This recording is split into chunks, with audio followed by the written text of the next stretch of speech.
ओम नमो भगवते वासुदेवाय। श्री ओम नमो भगवते वासुदेवाय। हे प्रभु, आपने ही हैग्रीव का अवतार लेकर वेदों के उचराने वाले मधुकैटभ नाम के दो बड़े बलवान दैत्यों का संहार किया था और वेदों को श्री ब्रह्मा जी को लटा दिया था। वेदों की सतव गुण सेतुओं में आपका ही वन है।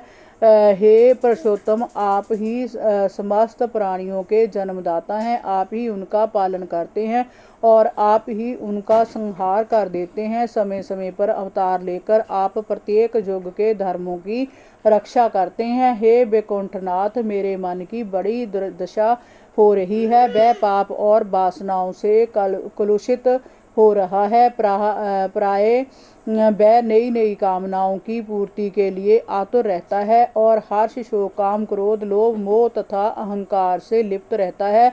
इसी से आपकी लीला कथाओं में मेरा मन नहीं रमता। मैं दीन होकर आत्म रस के पान से वंचित हो रहा हूँ। आप ही बताएं प्रभु कि मैं कैसे आपके स्वरूप का चिंतन करूं। हे प्रभु, मेरी जय जीवा नित्य नए स्वादों की ओर मुझे खींचती रहती है।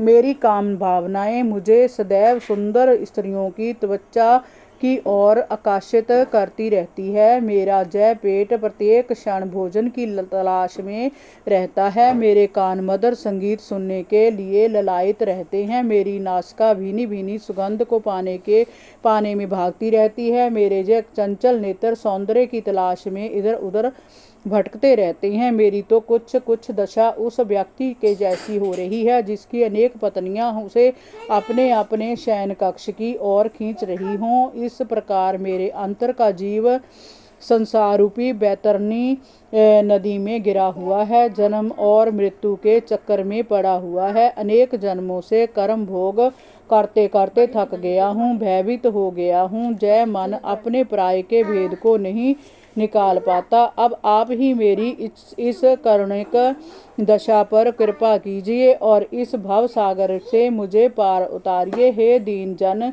के परम हितैषी प्रभु, भूले भटके पुरुषों को ही महान पुरुष अपनी कृपा से उचित मार्ग पर ले जाते हैं। आप भी इस अकिंचन पर कृपा कीजिए और मुझे भवसागर से दूर ले जाइए, क्योंकि मेरा मन इस संसार रूपी बैतरनी के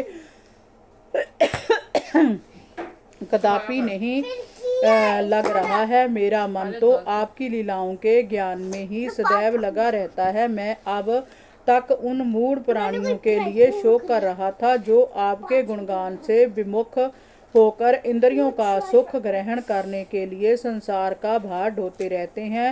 हे स्वामी, बड़े बड़े ऋषि मुनि अपनी मुक्ति के लिए वन में मौन व्रत धारण करके बैठ जाते हैं। वे दूसरों के कल्याण के लिए कुछ नहीं करते, परंतु मेरी दशा तो कुछ और ही हो रही है। मैं इन भूले बिसरे असहाय गरीब लोगों को छोड़कर अकेला ही मुक्त होना ही नहीं चाहता। इन निर्धनों के लिए आपके अतिरिक्त किसका सहारा है? कृपया आप इनका भी उद्धार कीजिए। भोग वासनाओं में डूबे हुए इन प्राणियों को सत्य के मार्ग पर लगाइए।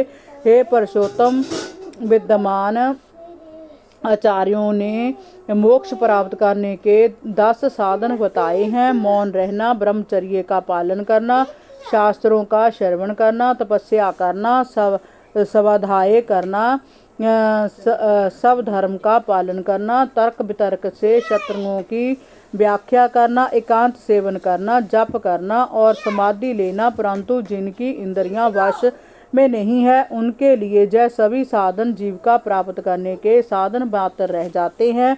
वेदों में आपके 2 रूप बताए गए हैं, कार्य और कारण, परंतु आप प्रकृति के जनक होते हुए भी प्रकृति से परे हैं। इन कार्य और कारण रूप से ही आपके अस्तित्व ज्ञान का पता चल जाता है। जैसे 2 लकड़ियों के रगड़ने से या 2 पत्थरों के टकराने से अग्नि प्रज्वलित हो जाती है, उसी प्रकार जोगीजन भक्ति योग साधना से आपको कार्य और कारण दोनों रूपों में खोज निकालते हैं। जय दोनों आपके ही रूप हैं और आपसे तटस्थ भी नहीं है। हे प्रभु, पंचभूत जल, वायु, अग्नि, पृथ्वी और आकाश 5 तन्मात्राएं रस स्पर्श रूप गंध और शब्द, 4 अंतःकरण मन बुद्धि चित्त और अहंकार, 5 ज्ञान इंद्रियां आँख नाक कान त्वचा और जीवा, 5 कर्म इंद्रियां हाथ पैर वाणी गुदा और उपस्थ, संपूर्ण जगत सगुण